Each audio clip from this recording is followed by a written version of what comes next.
The Radio Misfits Podcast Network. The Honest Edit Podcast.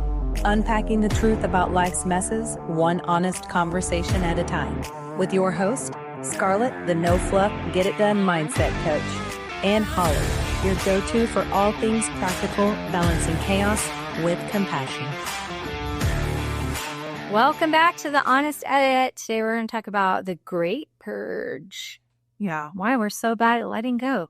We are not great at letting go. We are a society and a culture of consumption and need, have, want. Yes. So it's, and the whole, but what if I need this later? Or what if at one point in a couple of years, this person might need it and I'm going to hang on to it for them. Mm-hmm. Yeah. Very kind of you, but also there's a flip side of this. You don't want to overly purge. Yeah. I think a lot of times clients will make a statement because they're under the impression that we're going to make them let go absolutely everything. And that's just not the case. Like, I have some really amazing clients that are over purgers, and I got to kind of like slow them down and say, hold on, you might need this. You only have 5 sweaters. And not Christmas. I'm a month for, they got for iPhones or smartphones for you Android users. I don't want to not misrepresent their phone availability. Don't want to leave anybody out. Yeah, I know. But anyways, no, we do have over-purgers, and you really need to take a moment and say, oh, I might need this, because you're going to order it again and whatever, right? And I work with a lot of families, and so I'm dealing a lot with everybody's stuff, everybody's baby clothes and kid art and all of that. And there are so many different ways to deal with that and have a method for it. What I always tell my clients and what I tell myself is that, and I'm recondo this a little bit, if you're keeping something because someone gave it to you and you feel bad about letting it go, like, I don't know, grandma's doilies. She gave them to you to bring you joy. And if they're not bringing you joy and you feel like a hoarder, you feel like, I don't know what to do with these, you don't ever use them, that is not the reason she gave it to you. She gave them to you to make you happy. If they're not making you happy, then you can let it go. Yeah. And we've explored, I feel like some of these purging conversations, it's a little bit like therapy. So we'll sit with it. Some of my other methods are sit with it for like a day or two and see if what it resonates with you. Maybe, Pyle, is it something that you can write down something in your journal about? Or is it something that you can take a picture of and save, like have a scan of it and save it and then let it go? So there's lots of different ways that you can do that. But my mom gave me a box and she did it so, I see you, Ma.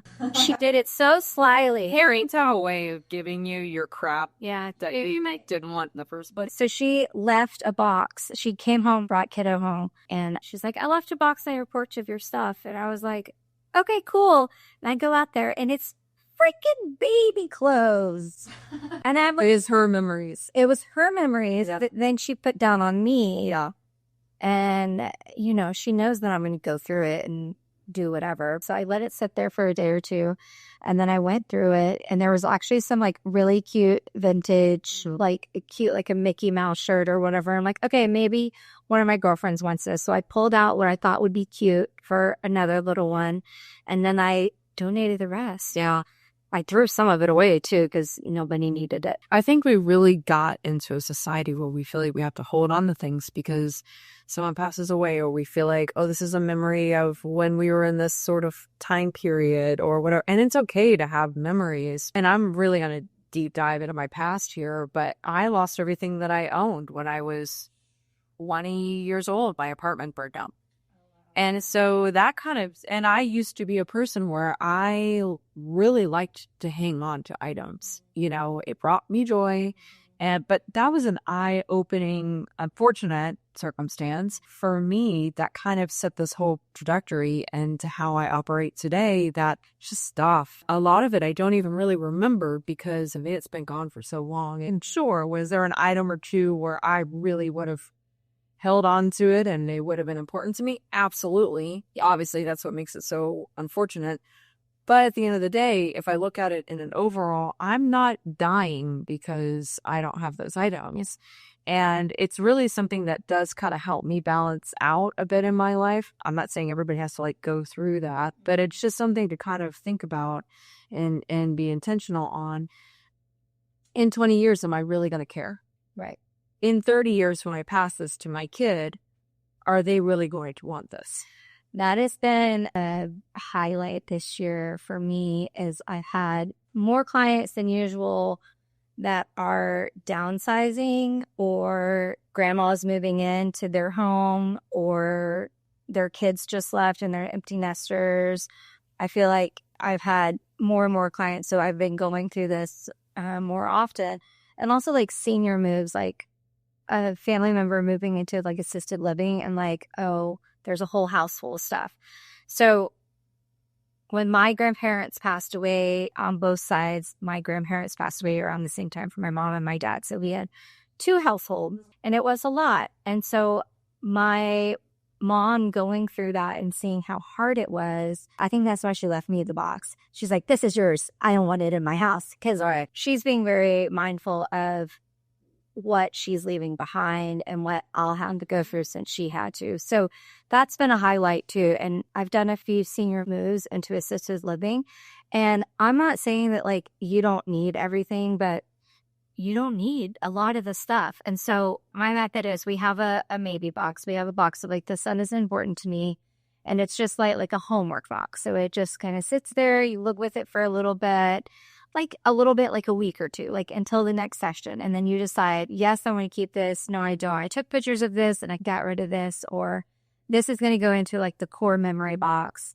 And so I think for all of our clients, all of my clients, I have a memory box. Everybody in the house has a memory box. Yes. In my house, we've started a memory box for Matt. And then that also, I feel like the forcing yourself to go through the items, also you'll spark some of that joy again. Yeah. Oh, I remember this card that so-and-so gave me, or this rosebud from my first date, or whatever. And then you're like, maybe I really didn't need to hang on to that. Maybe I can let it go. But I will say set a timer, because a lot of times when we are working with, our clients, or sometimes even for myself, I'll just sit and be like, oh, it's memory time. And then the hours come by. Or when we are in our sessions, we're very, a lot of what we do is time management. And so, we have clients that get super excited about, oh, look at these photos, and oh, this was our trip. And they're literally reminiscing and going down. But I'm going, oh, we need to speed this up a little bit. But definitely be mindful of how long that's taking, because then that could get a little bit overwhelming. You got to get into the snowball effect. And it's like, we don't have the time to go through all of these pictures from graduation right now, but we can put that on in a homework. And I love my sticky notes, so I'll leave a sticky note of like, Monday night you're going to go through this after the kids go to bed. So everyone having a memory box, all of those things are good. You can still keep those things, and that is like deep core memories, right? Like, your yearbooks and things like that. But now there's all of the art books out there that you can take pictures of. You can upload. We don't have all the loose freaking artwork, and some of them were just gargantuan. Yeah, what the hell to do with them? But you submit them to a company, and they will print you a book, and then they'll even send you the artwork back. Yep. And so you can keep your core pieces, but like all the other kind of stuff goes in this book. I use the chat books. It's like an app online, and I do that for all of our pictures. So like there's a book for every month, and then every year there's a book, or there's a picture book for like vacations and stuff. And it's just so much easier than having, it's not like I'm printing pictures at CVS all the time. Right. They're all on my phone. Like if Facebook goes down, we're kind of screwed. Yeah, all our photos are you do that all on a social media form versus in a book or print out photos or whatever. So like kid art, we have a we have a box for Max. So he comes home. I actually record him telling us about the art he made that week because that's the most precious, explaining it to us. And then we have a toss and a keep, and then we all go through that again. So I would encourage everyone to have, like, there needs to be a box, especially with kids, that they can put their stuff into. And maybe like at the end of the year or for the holidays when you're home, kind of like what we're doing in my house, is we go through those and say, what do we really want to keep and what can we let go here? And that's a lot of like those family memories of what makes me happy, the cards, the little knickknacks and things that you pick up along the way. Oh man, the tchotchkes. Here's the thing about memories too, and we're kind of getting down a memory topic versus purging, but it's all relative anyways. So you don't have to display all of your tchotchkes because then that creates the clutter. And you don't want to get rid of it because it is important to you or whatever, but I would put it on rotation. Yeah, change by season. Absolutely. Kind of like you do your holiday stuff. You don't technically have to have all of these tchotchkes out in one spot because then you can't even appreciate it or enjoy it. Or if people come over and you want them to like see it, they don't even know what to look at because there's just too much.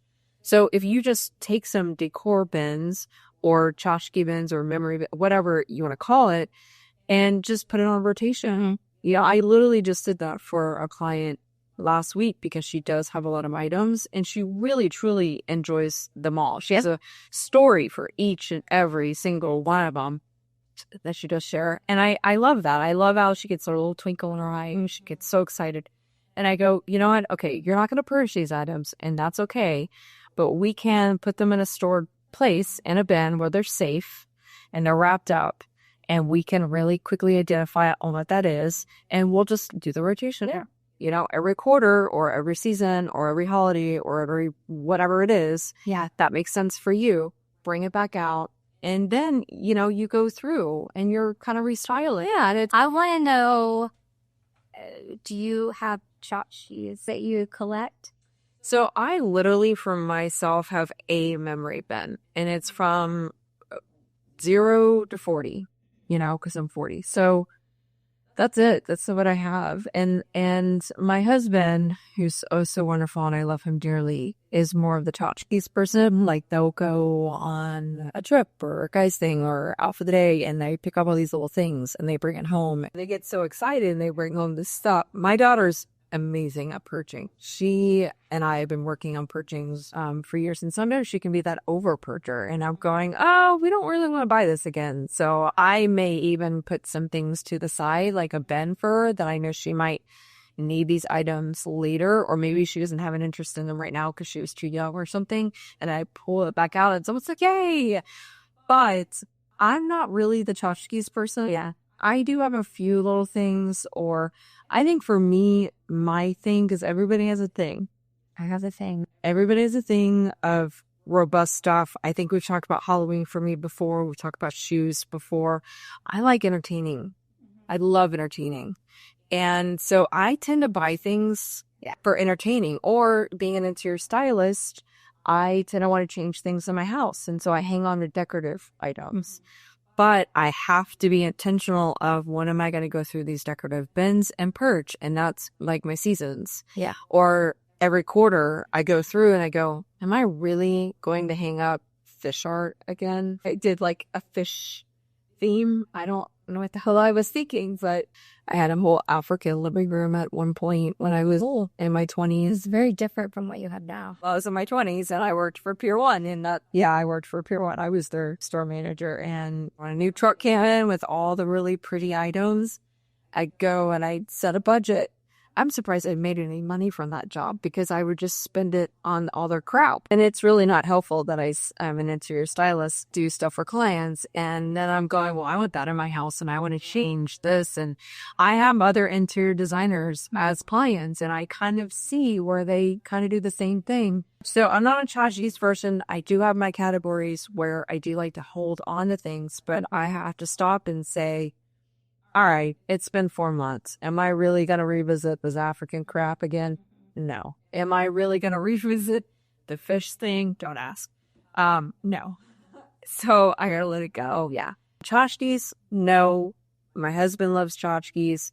I do have to figure out creative ways to display the tchotchkes. And being an interior stylist, I'm like, our house is representing the fact that I'm an interior stylist, but then we have the tchotchkes or the Lego things that he's built. And I'm like, okay, how can I make this blend and compromise and work and make it look really cool, but also not cluttery and mindful of, okay, what are we doing with the tchotchkes, and kind of hold him hostage for a little while, and we compromise. Yeah, that's good. The point is we have to work at it. Yeah. Yeah, and maybe since I'm not a tchotchkes person and he is, I still have to work at it because I want to respect what he likes and what he does, and we have to come together. And he also does the same thing for me, and in a way with the interior styling and the over styling, and I want the magazine prettiness and like library bookshelf, but maybe he wants to see more of the personalized. So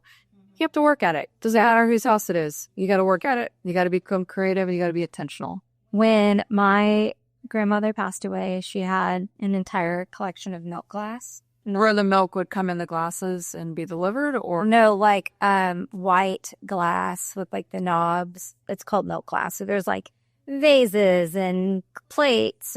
Oh, see, you think I would know that? Yeah. So I was really in, and still am, into milk glass. So I would I love going to a vintage store and an antique store. And so I have a milk glass collection that I use that like is displayed. Like I use the vases, I use the stuff that, you know, when we're entertaining and things. And then I also have some brass animals. And I have a quite a nice brass animal collection because I'm weird like that. I love it. But what I did this year is I wrote down all of my animals, and then I wrote a little note to each of the special people in my life. When I pass, I want you to have this brass animal, because they all mean something to me, and I think that they're super cute. And so I have them displayed around the house. But I also have like hit a limit of like, okay, they're on here. I don't need any more unless I find like the one that, you know, I've never, and my people listening to this will be like, yeah, Aunt Holly's given me a brass animal before. So anyways, with purging too, I have a couple of things to say. One of the things I was doing the other day was I was going through my closet and I have all these sweaters. Well, we live in North Texas. It's cold for like 2 days out of the year. Most of the time I'm in mom yoga clothes or at clients where I have like my uniform, and I'm not wearing all these sweaters. And honestly, but the hot flashes, I just don't. I've been hanging on to these sweaters. So I have them in my closet, and then I have a bin above, and I'm like, it's time for me to let this go. And so I've come up with a plan with a bunch of my girlfriends. We're going to do a clothes exchange. So we've all purged closets, kids' rooms, all of the stuff. We all have bags and bags and bags. And we're going to do a night where we come and that's awesome. We can exchange. And so maybe you'll find something new that you like. So we're going to do that with clothes. You're also going to do it with home decor. Yes, I'm like you. I have a little space in my office closet that is home decor and tchotchkes that I will move out through the seasons. And I'm like, okay, I haven't used this in a while. So that's a great way to purge and also bring joy to others. Yes. And you just have to be really like disciplined with yourself. Like, I'm taking this out of my house. It's not coming back. We've talked about before the donation bin, the ongoing donation bin sitting by the car. Put donation on it. Just put stuff in there throughout the week, throughout what I actually leave one in my closet because, first of all, with what we do, I don't wear nice crap to work because it just gets freaking ruined. Yeah. We get dirty, clothes rip, like stains, like the pantries, garages, whatever. And so I feel like I'm constantly going through clothes. So I actually have a work section, and then I have my nice stuff that I will actually go and socialize and I don't feel embarrassed about. Actually, this is a work shirt. I have a work section and a mom section. Oh, that's of like a t-shirts, yoga stuff. So it's funny that different people will have different sections. Right. Oh, yeah. Totally. Yeah, because you're dressing up more than I am. Well, I do like 14 years of fashion, so I love to dress up. That's fun for me. But my clothes get ruined really fast, and so I like to identify in the morning okay, well, I'm not wearing that stuff. I spent some money and some thought into it, but I will wear this stuff, whatever. But anyways, so having a donation bin in the closet, I love. Yes. Because it really works for me. You have a grow into bin as well. Yes. You'll do a lot of hand-me-down items and exchanges with kids' clothes, which is great. When I was pregnant, I bought like new baby clothes thinking that, oh yeah, I'm going to dress them up every day. Yeah, that shit doesn't happen. It's only for photo time or a cute little suit. Like, who's going to do that? Yeah. Especially when they start learning how to eat. And we did baby led weaning where like they just feed themselves and it's just a disaster and there's none. So we have a grow into bin. We have a donation bin.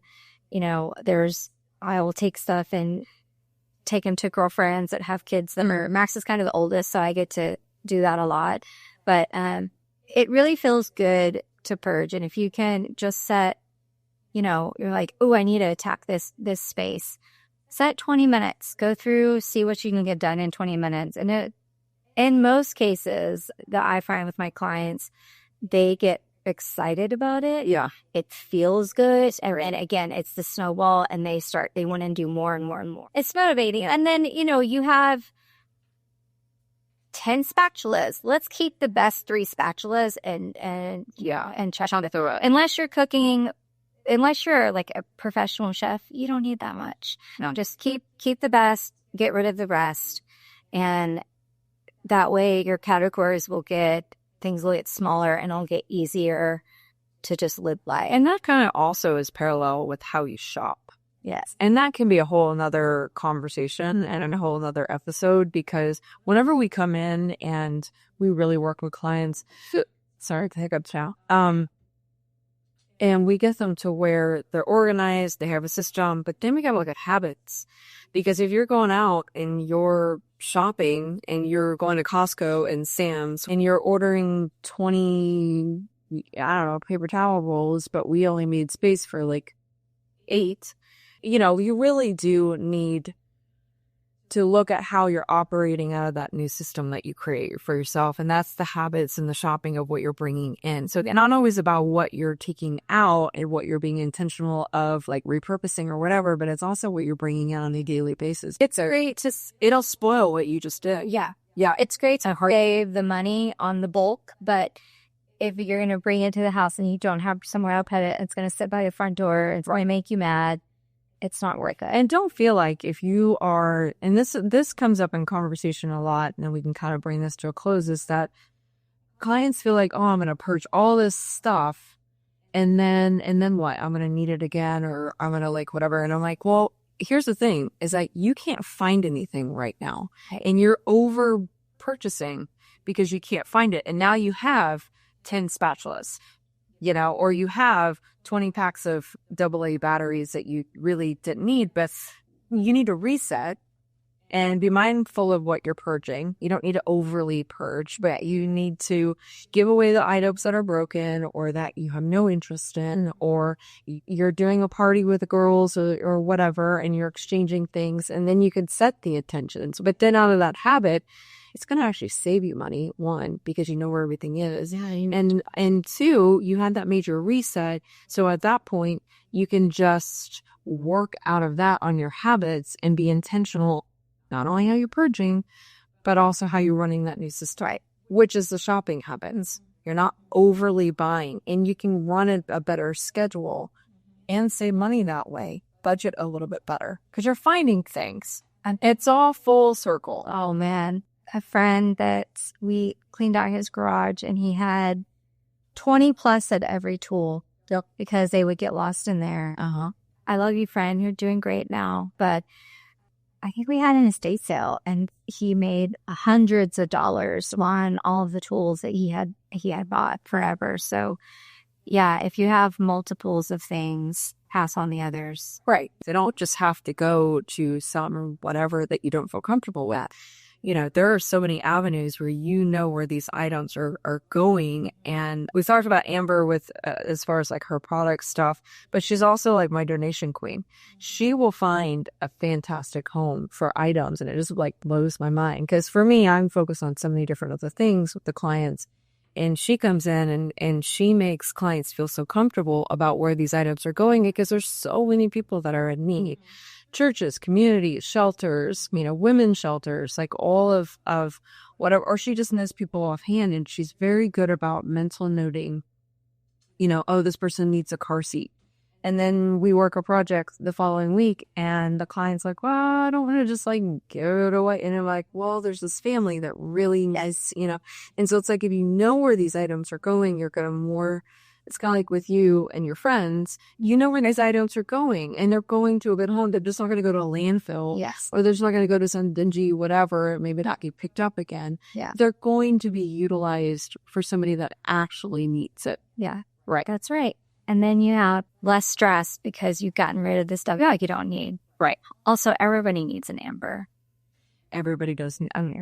Everybody needs an amber. All right. So our next episode, we are going to be talking about the chaos behind closed doors and what that looks like. So stay tuned. And thanks for being a part of our show. The Honest Edit Podcast. Unpacking the truth about life's messes, one honest conversation at a time. With your host, Scarlett, the no-fluff, get-it-done mindset coach, and Holly, your go-to for all things practical, balancing chaos with compassion.